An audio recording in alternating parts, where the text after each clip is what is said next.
The Queensland Maroons were way too good last night for the New South Wales Blues. 32 points to 6. Brad Fittler had a shocker.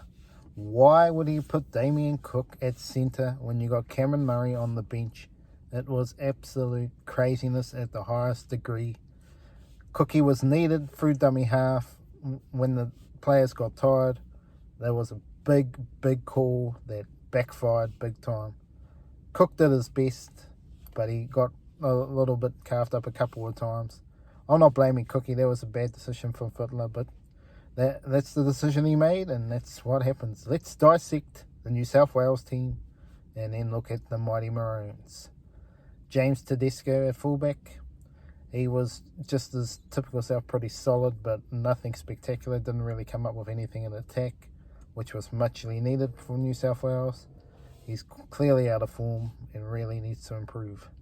The wingers, well, what happened here? Brian To'o, he was just a solid game, but the question mark, the big question mark is when you got Xavier Coates, two small guys. That is the question mark. With him and Josh Adokar, two small guys in the air.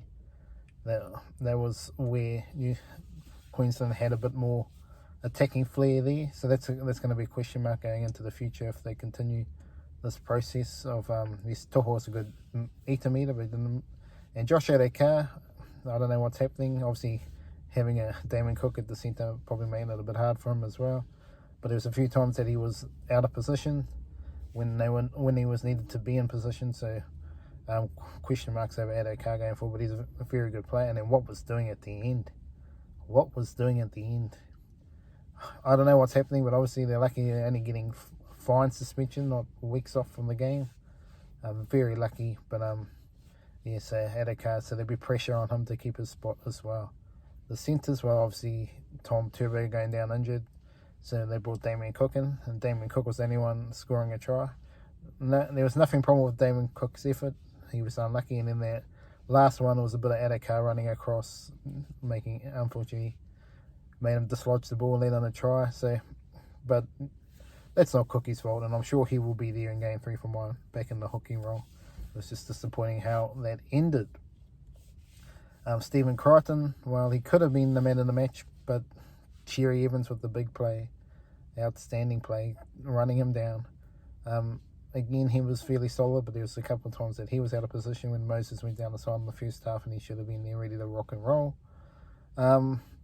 I think when you look at selections going forward, I think Campbell Graham surely has to be in line here for game 3. But obviously Latrell Mitchell may finally get back in, and that's the big thing they've missed. Yes, they really missed Latrell Mitchell. The halves, Mitchell Moses and Jerome Luai.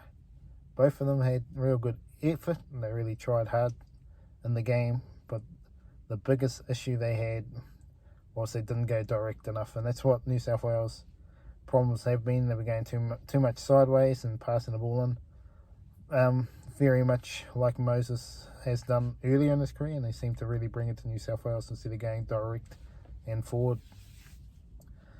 So they lacked leadership, they lacked a bit of direction, and that's what Adam Reynolds would have given them. And Cody Walker could have brought some spark to the game. I thought Luai tried his best, but just not quite. I think at the end of the day, New South Wales missed the trick there. They needed a general, just like Cherry Evans on the other side. They just need a general that does the good kicking game. And because Moses went missing in the second half, he was not even in the radar. It was Luai who was doing most of the effort in the second half, not Moses. So it'll be interesting to see what they do at halfback. If you're looking towards the future, I would say Nico Hines will take number 7. But we'll see what happens with their selections here. But I think they missed the trick with leaving out Adam Reynolds. He would have been the solid player that they needed. Do some nice grubbers into the half. I think that's the way it is with Ben Hunt. With Mitchell Moses. Let's have a look at the number, the props here. Now, this is where I'm going to be a little bit controversial here for you fans at home here, you New South Wales fans. Payne Haas, yes, he played well. He's probably the best forward out there, one of the best forwards anyway. But it just doesn't really look aggressive enough. Same with Junior Polo. just not aggressive enough. Liam Martin was aggressive. He's the only one looking aggressive. And I'll get to it soon about I'll talk about now Cam Murray. What was he doing on the bench for 45 minutes? It was craziness. He should have went into centre. Obviously, I don't know if there were questions over his groin, whether he could handle being there. But if you're going to be in the New South Wales team, you have to be ready, and he should have been put into centre, but it didn't happen. But getting back to Junior Polo, Payne Haas, I'm going to list them here. Jerome Luai, Crichton, Toho. Okay, I'm not sure 100% on Haas, but the other 4 anyway are not playing for Australia. So there is a question mark there. Are they actually really, really diehard New South Wales fans? I mean, like New South Wales, like have they really, really got the fight to play for New South Wales? Because it's not incentive that we're going to make the Australian team towards it. That's my only query with that. That's all I'm going to say in that matter. That I don't know if some of them have the heart, real heart and passion the New South Wales need to bring. Junior Paulo, he was solid, but nothing outstanding. Reece Robson, I thought he was pretty solid. He did his job. He did a Queenslander sort of job. He was tackling hard. He was doing his efforts on efforts. He played a solid game. But obviously they just needed a little bit of spark, and that would have been where Cook would have come in at hooker.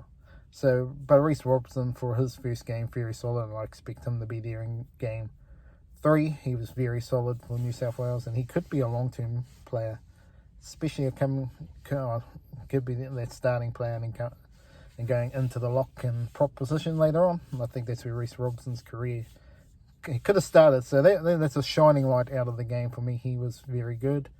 And then obviously you had Hudson Young, Tyson Frizzell. It was an interesting one that Tyson Frizzell went off and just went all to tatters at the end of the game too. He had a solid game. I think he deserves to continue his spot. So it's interesting how they went. Isaiah Yeo was actually one of his better games in the New South Wales jumper. He played pretty good football, but the spark and attack just was not there. Absolutely no spark and attack. Liam Martin, he was just outstanding. If they had 17 Liam Martins, they would have won their game. He really is bona fide origin, and they really need more out of him. He's very good, Liam Martin. Very solid player. Very talented. He will get it done, Mr. Liam Martin. Yes, but obviously some issues here. Hudson Young didn't do much. He was okay. Stefano, he was solid. Didn't have much game time, but he did his job. But it was just the way it goes. Let's look at Queensland. On New South Wales, if we're looking at selection-wise, I think if you're looking at New South Wales, I think obviously Fittler's probably gone, and who is going to be the coach? Yes, for me, if you're looking at do you go for, or Andrew Johns want to do it, but he'd be probably one of the most passionate New South Wales fellas back there. Do you go back to the future? Would Phil Gould want to do it again? There's obviously talk about, like, you could look at a Desi Hasler and a Boyd Cordner, maybe, or maybe train up Boyd Cordner. But I think, for me, I don't know if he would have the game plan, but I would give it Andrew Johns. That's who I'll be looking at pushing to be the coach. I think he has the passion for it, and he could bring back that New South Wales passion that they really, really need. Fittler was doing his best, but I can just see Andrew Johns just absolutely attacking it. Whether he wants to be in that position, it's very doubtful. He wants to be in that pressure cooker. He seems to like to be the assistant sort of coach. That's going to be probably the question mark over that. So yeah, it'll be interesting to see what they do there. Do they go to a Ricky Stewart? I don't think so. They need someone full time. But it'll be just interesting to see where New South Wales go with that. Well, I'm going to talk about the Queensland one in another video. I've just run out a little bit of time here. But yeah, to me, New South Wales were absolutely carved up at every single. Actually, obviously, Cherry Evans was outstanding flying through, and Reece Walsh was fantastic. Valentine Holmes was solid as well. They were very good. Cameron Munster. I mean, so many big game players. So they really are, and they could be another dynasty again. I'm not sure what New South Wales do. Cleary hasn't really delivered at Origin level. It's interesting to see what pans out there. where they go there. They need to find something. They got to find some gelling experience there. The Reece Walsh Jerome Luai headbutt, interesting. It was interesting to see that headbutt go along. It was good theatre, but it was silliness. But yes, going forward, it looks like a Queensland Queen sweep. New South Wales fans disappointed again, but that's the way the footy gods went. Remember to like and subscribe to the channel, and I'll be back with another video shortly.